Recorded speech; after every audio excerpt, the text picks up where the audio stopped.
طبعا انا بعتذر جدا جدا جدا لكل ست مصرية خدت فيديو انت مصرية بيعت الفول والطعمية. للأسف الفيديو ده كان معمول إهانة ليا أنا. هم افتكروها أو اعتبروها إهانة ليا. طبعا انتوا عارفين ان انا بنزل فيديوهات بدافع على بلدي، بحب اطلع ايجابيات بلدي، بحب رئيسي، بحب جيشي.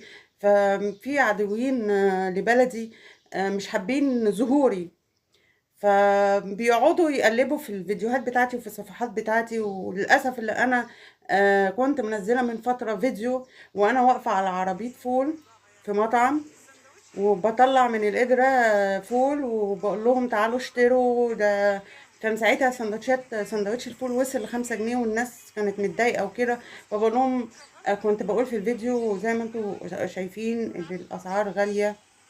هسيبكم تسمعوا والله الفيديو. بينزلوا ويجيبوا شغل وبضاعة يعملوا السندوتش اللي انتوا بتستخسروا فيه ال4 ولا فطبعا ال5 جنيه. هم ما مش هم عارفين شوفوا الراجل يوقفوني دافع عليه ازاي كام، او يهونوني يعني ازاي، الفول انا ما بكام، دافعش على البطاطس بلدي. بكام، فحبوا كل حاجة. يعملوا فكوا انت فلوسكم بياعت فول وشغلوا وطعمية، انت بناتكم عشان مصرية، انت الدنيا بياعت تمشي فول يا جماعة. وطعمية. طبعا وتعالوا انا كلوا فول اولا انا واحدة النهارده متعلمة، بس انا مش بياعت فول وطعمية وحتى لو بياعت فول وطعمية انا اتشرف ان انا اكون بياعت فول وطعمية، لان الشغل مش عيب.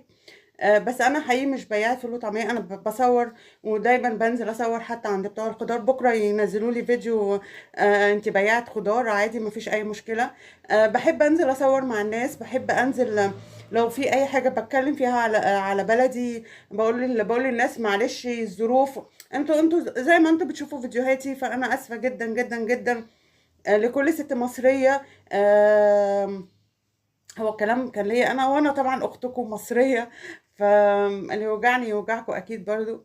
فانا متاسفه جدا لكل ست مصريه، وشكرا جدا للي عملت الفيديو وطلعت الكلام دوت انت مصريه، انت بياعت فول وطعميه. لان ستات مصر كلها ردوا عليها الحمد لله، مش انا بس. يمكن انا الوحيده بقى اللي ما ردتش عليكي اللي عملتي انت مصريه، انت بياعت فول وطعميه.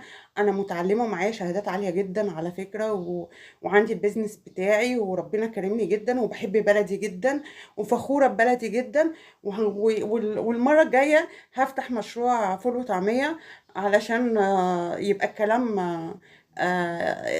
يعني لما تقولي كلام تاني عليا او تنزلي فيديو زي دوت تاني يبقى للحقيقه بقى. بس انا المشكله ان انا بحب اي شغل، اي شغل يجيب جنيه حلال بالشقه بحبه. بحب بلدي، هفضل ادافع على بلدي حتى لو عملتوا ايه. حتى انتوا مره كلمتوني وهددتوني باولادي، ومره بتهنوني، وكل ده عشان بحافظ على بلدي وبحب بلدي وبحب رئيسي. فمهما تعملوا انا مع بلدي ومع رئيسي ولا يهمني من الكلام بتاعكم.